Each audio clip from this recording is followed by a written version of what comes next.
ನೀರು ಮಣಿಮಣಿದೆಯಲ್ಲ, ನೀರು ಹನಿಮಣಿ ಶೇಖರಣೆ ಆಗುತ್ತೆ. ಏನು ಸೇರೋದು ನೀರು? ನೀರಿನ ಹನಿ ಅದು.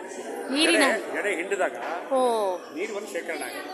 ಕರೆಕ್ಟ್. ಕಾಲ ಮೇಲೆ ಬಾರ ಬಿಟ್ಟಾಗ ಆ ಕಾಲು ಬೆರಳು ಫೋಲ್ಡಿಂಗ್ ಆಗಲ್ಲ, ಫೋಲ್ಡಿಂಗ್ ಇದ್ದ ಮಾಡಿ. ಹಾಂ ಹಾಂ. ದಾಸೋಜ ಅಂತ ಹೆಸರು. ಹಾಗೆ ಹೇಳ ದಾಸೋಜ, ಸ್ವಸ್ತಿ ಮಧು ಬಳ್ಳಿಗಾವೆ ರೂಪಾರಿ ದಾಸೋಜ. ಕಾಲಿಂದ ಏನ್ರಿ ಇನ್ನೊಂದ್ಸಲ ಹೇಳಿ. ಕಾಲು ಫೋಲ್ಡಿಂಗ್ ಆಗಿದೆ ಆ ಥರ ನಿಂತಿರೋದು. ಬೆರಳು ಬಿಟ್ಕೊಂಡಾಗ ಫೋಲ್ಡಿಂಗ್ ಆಗುತ್ತಲ್ಲ, ಬಾರ ಆ ಥರ ಫೋಲ್ಡಿಂಗ್ ನ್ಯಾಚುರಲ್ ಆಗಿ ಎತ್ತರ ಮಾಡಿದ್ದಾರೆ. ಈ ಕೈಯಲ್ಲಿ ಪಕ್ಷಿ ಕೊಚ್ಚಿಗೆ ಮೈ ನೃತ್ಯ ಮಾಡಿರ್ತಾರೆ. ಇದು ಪಕ್ಷಿ ಮುಂದೆ ನಡೆ ಗಿಳಿತಾರೆ, ಆದರೆ ಹಿಂಭಾಗ ನವಿಲ್ತಾರೆ. ಇನ್ನು ನಾಟ್ಯ ಮಾಡ್ಬೇಕು, ನವಿಲ್ತಾರೆ ನಾಟ್ಯ ಮಾಡಬೇಕು, ಇಲ್ತರ ಮಾತಾಡಬೇಕು. ವಾಯ್ಸ್ ಸ್ವೀಟ್ ಆಗಿರ್ಬೇಕು, ನವಿಲ್ ಥರ ಹಾಡಬೇಕು. ಕೇಳ್ತಾರೆ ಸುಮಧುರ ಭಾಷೆ, ಸುಮಧುರ ನಾಟ್ಯ ನವಿಲು ಥರ ನಾಟ್ಯ ಮಾಡಬೇಕು. ಏನಲ್ವಾ ಸುಂದರವಾಗಿ ಸುಮಧುರ ಭಾಷಿಣಿ, ಭಾಷೆ ಆಗಿರ್ಬೇಕು, ಸುಮಧುರ ಭಾಷಿಣಿ. ಕೈದಲ್ಲಿ 2 ಬಳೆ ಇದೆ, 2ರಲ್ಲಿ ಹಿಂಭಾಗ ಫಿಕ್ಸ್ ಆಗಿ ಫ್ರಂಟ್ ಬಳೆ ಇದೆಯಲ್ಲ, ಸ್ಮಾಲ್ ಬೆಂಡ್ ಆಗಿದೆ. ಆ ಬಳೆನೇ ಇವತ್ತು ಈಗ ಫ್ರಂಟ್ ಬ್ಯಾಕ್ ಮೂವ್ ಮಾಡ್ಬೋದು. ತಿರುಗಿಸ್ಬೋದು ಬಳೆ, ತೋರಿಸಿ ಬನ್ನಿ ಬನ್ನಿ ಬೆಂಡ್ ಕೂಡ ತಿರುಗಿಸ್ಬೋದು. ಕೈಯಲ್ಲಿ ಕೊರದೆ ಶೀಟ್ ಕೊರದು ಬೇರ್ಪಡಿಸಿ. ಇಲ್ಲಿ ನೋಡಿ, ಇದು ಭುವನೇಶ್ವರಿ. ಇದರ ಸುತ್ತಳತೆ 24 ಅಡಿ ಇದೆ, 6 ಅಡಿ ಆಳ ಇದೆ. ಕೆಳಗೆ ಇಲ್ಲಿ ಮಹಾಭಾರತ ಕಥೆಗಳಿರೋದು. ಇಲ್ಲಿ ಡಾನ್ಸರ್ಸ್ ಇದ್ದಾರೆ, ವಾದ್ಯಗೋಷ್ಠಿ, ರಾಜಲಾಂಛನ. ಮತ್ತು ಕಂಬ ನೋಡಿ, ಕಂಬಕ್ಕೆ ತ್ರಿಮೂರ್ತಿಯ ಸಂಗಮ. ಕಂಬ ನೋಡಿ, ಶಿವಲಿಂಗ, ಉಲ್ಟಾ ಶಿವಲಿಂಗದ ಆಕಾರ. ಕೆಳಗೆ ನರಸಿಂಹ ಅವತಾರ. ಕಂಬದ ಒಳಗಡೆ ಕಮಲದ ಹೂ ಕಾಣುತ್ತೆ. ಇದು ಬ್ರಹ್ಮ ಕೂರಲು ಕಮಲದ ಹೂ. ಕಮಲದೋಗೆ ಬ್ರಹ್ಮ, ನರಸಿಂಹನಿಗೆ ವಿಷ್ಣು, ಕಂಬಕ್ಕೆ ಶಿವ. ಬ್ರಹ್ಮ ವಿಷ್ಣು ಮಹೇಶ್ವರ ಕೆಳಕೆತ್ತಿ ಮೇಲೆ ಕೂರಿಸ್ತಾರೆ. ಒಂದೇ ಕಲ್ಲಿದು, ಅದೇವೆಲ್ಲ ಬೇರೆ ಬೇರೆ ಪೀಸ್ ಇವೆ. Just interlock system.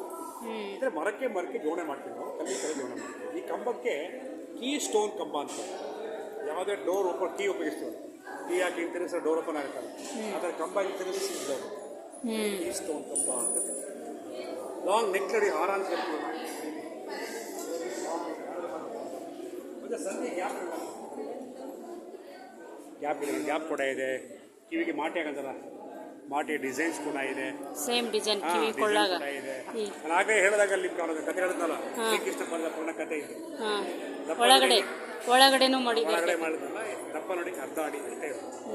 ಇದೊಂದು ವಿಶೇಷವಾದ ಕಂಬ. ಇದು ನರಸಿಂಹ ಕಂಬ. ನರಸಿಂಹ ದೇವರಿಗೆ ಬೆಳಗ್ಗೆ ಸಂಗಲ ಪೂಜೆ ಆಗುತ್ತೆ. ಹೊಯ್ಸಳರ ಮನೆಗೆ ಈ ಕಂಬ ಸುಮಾರು ಒಂದು 150-200 ವರ್ಷಗಳ ಹಿಂದೆ ಕಂಬ ತಿರುಗ್ತಾ ಇತ್ತು. ಇಲಾಖೆಯ ರಿಪೋರ್ಟ್ ಪ್ರಕಾರ ನಾವು ಕಂಬ ತಿರುಗಿಸಿ ನೋಡೋದಾಗ ಕಂಬ ತಿರುಗಲ್ಲ. ಇವತ್ತು ಕಂಬಕ್ಕೆ ಏನಾಗುತ್ತೆ ಅಂದರೆ, ಮೇಲ್ಗಡೆ ಕಲ್ಲಿನ ಗೋಪುರ ಈಗ ಫ್ಲಾಟ್ ಆಗಿದೆ. ಈ ಗೋಪುರ ಗಾಳಿ ಮಳೆ ಬಿದ್ದೋದು, ಈ ಬರ ಜಾಸ್ತಿ ಆಗುತ್ತೆ. ಜಾಸ್ತಿ ಆದಾಗ 2 ಬೀಮ್ ಬೆಂಡ್ ಆಗಿದೆ ನೋಡಿ. ಬೆಂಡ್ ಆಗಿರೋದ್ರಿಂದ ಕಂಬ ಜಾಮ ಕುತ್ಕೊಂಡ್ಬಿಟ್ಟಿದೆ. ಹಾಗಾಗಿ ಇವತ್ತು ಕಂಬ ತಿರುಗಲ್ಲ. ಈಗ ನಾವೇ ತಿರುಗಬೇಕು ಕಂಬ ಸುತ್ತ. ತೋರಿಸಿ ಬನ್ನಿ.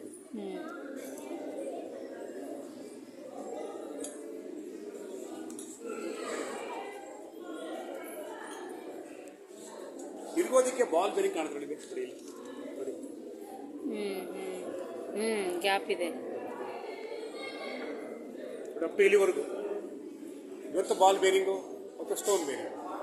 ಈ ಕಂಬದ ವಿಶೇಷ ಏನು ಅಂದರೆ, ಈಗಿನ ವಿಗ್ರಹ ಏನೇನು ನೋಡಿದ್ದೀವಿ, ಏನೇನು ನೋಡ್ತೀವಿ, ಎಲ್ಲ ವಿಗ್ರಹ ಬಹುತೇಕ ಒಂದೇ ಕಂಬ.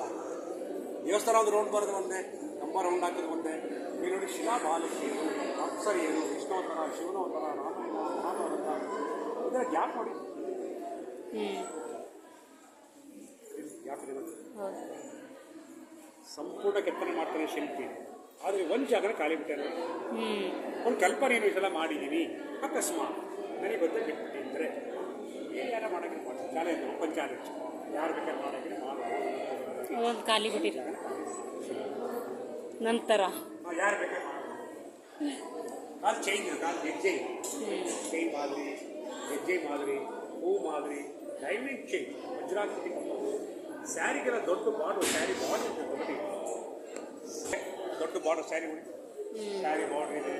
ಸ್ಮಾಲ್ ನೆಕ್ಲೇಸು, ಪ್ಲಾಸ್ಟಿಕ್ ಬಳೆಗಳು, ಬ್ರೇಸ್ಲೆಟ್ಸು, ಬಂಗಾರ ಬಳೆ ನೋಡಿ, ಸ್ಕ್ವೇರ್ ಬಳೆ, ರೌಂಡ್ ಬಳೆ, ಬಂಗಾರದ ಬಳೆಗಳು, ಮನುಸರಗಳು, ಮುತ್ತಿನ ಸರಗಳು. ಬೇಲೂರೆಲ್ಲ ಆಭರಣಗಳ ಪೆಟ್ಟಿಗೆ ಅಂತ ಕರೀತಾರೆ. ಆಭರಣ ಪೆಟ್ಟಿಗೆ ಒಂದು ವಿಶೇಷವಾದ ಕಂಬ. ಹೀಗೆ ಮೋಹಿನಿ ವಿಗ್ರಹ, ಮೋಹಿನಿ ಕಂಬ ಅಂತ ಕರೀತಾರೆ. ಈ ವಿಗ್ರಹ ಏನಪ್ಪ ಅಂದರೆ, ಹೆಣ್ಮಕ್ಳು ಯಾವ ಥರ ಇರಬೇಕು, ಡಾನ್ಸ್ ಮಾಡಬೇಕಾದ್ರೆ ಬಾಡಿ ಪರ್ಫೆಕ್ಟ್ ಆಗಿ ತೋರಿಸಿದೆ. ಹೆಣ್ಣುಗಳು 4 ಜಾತಿ ವಿಗ್ರಹ ಮಾಡ್ತಾರೆ. ಹಸ್ತಿನಿ, ಚಿತ್ತಿನಿ, ಪದ್ಮಿನಿ, ಶಂಕಿನಿ. ಇದು ಪದ್ಮಿನಿ ಸೋದರ ಕುಂಭದ ಮೂರ್ತಿ. ಮುಖ ಹೇಗಿರಬೇಕು ಅಂತಂದರೆ, ಮೂಗಿನ 3 ಭಾಗ ಮುಖ ಅಷ್ಟೇ ಹಣೆಗೆ ನೋಡಿ, ಅಷ್ಟೇ ಗಲ್ಲಗೆ ನೋಡಿ, ಮುಖ ಎಷ್ಟಿದೆಯೋ ಅಷ್ಟೇ ಹಣೆ ಇದೆ. ಹಣೆಯಷ್ಟೇ ಸೊಂಟ ಇರಬೇಕು ಅಂತಾರೆ, ಭಾಳ ಕಷ್ಟ ಆಗುತ್ತೆ. ನಾನು ಎರಡು ಡ್ಯಾನ್ಸ್ ಇರ್ತೀನಿ ನಿಮಿಷ